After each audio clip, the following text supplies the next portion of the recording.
It's a Monday here on AFL.com.au. Hello everyone, Matt Thompson with you. Lots of stories floating around, including at the Whitten Oval, where they've been looking into this all day and in fact keeping pretty quiet about it in the process. But it was Will Minson who wasn't quiet at all, it seems, on the field here at Etihad Stadium yesterday when he apparently sledged Daniel Pearce, saying something quite offensive about his mother. Now, this isn't the first time that Minson has been caught up in such controversy, including against the Power back in 2008 when he delivered a sledge towards Cane Corns about his ill son. The Power players not happy about it today, the AFL looking into it. Any comments at all, Daniel?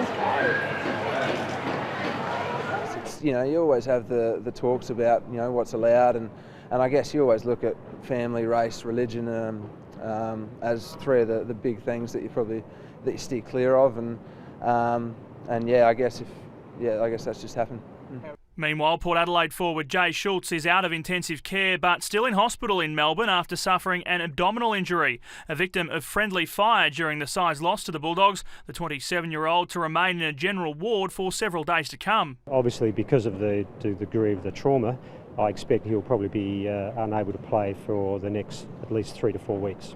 Mark Murphy has opened up about the Twitter furore that followed the Blues' loss to West Coast in Perth, telling AFL.com.au he knows why league bosses have reacted so strongly. Just waiting to hear back today in terms of whether I get fined or a suspended fine, but yeah, it was a silly comment by myself. Didn't mean it to come out the way that it did, and you know, you don't want it to affect any umpires in junior ranks coming through because of comments like that. So hopefully, yeah, they don't read too much into that, but yeah, it's pretty stupid from me and Jez and Wadey for retweeting his Mrs. tweet. The injured Blue Star on track with his recovery from shoulder surgery. Well, yeah, the scan showed no break. Had 3 fractures in it when I did the injury, so yeah, just strengthen up over the next couple of weeks, start to do some more weights, a bit of running, and hopefully back out there in a month's time.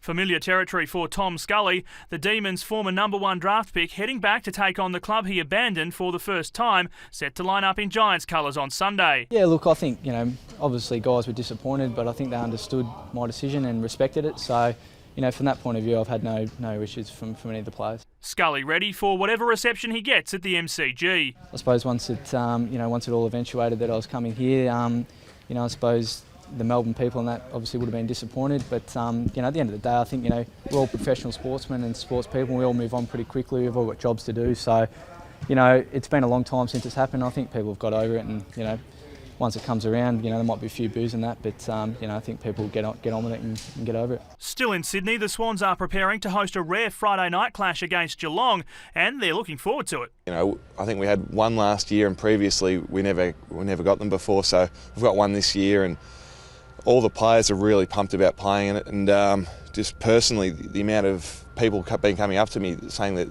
you know, they're really looking forward to Friday night football in Sydney is fantastic. No sign of Scott Pendlebury as the Magpies trained at Gosh's paddock, but Ben Reid and Heath Shaw are in contention to return against the West Coast Eagles in what's shaping as a Saturday twilight blockbuster.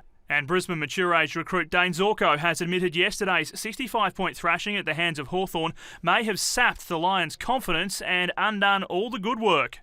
We thought going down to Hawthorn, a lot of momentum. We gave ourselves an absolute massive chance. It was disheartening to end up getting 7 goals kicked on us in the last quarter, especially the week before against West Coast we kicked 8. So yeah, probably confidence did take a bit of a hit. And that is a wrap on the day's footy news here at AFL.com.au. Any further developments, we'll bring them to you. Keep clicking back.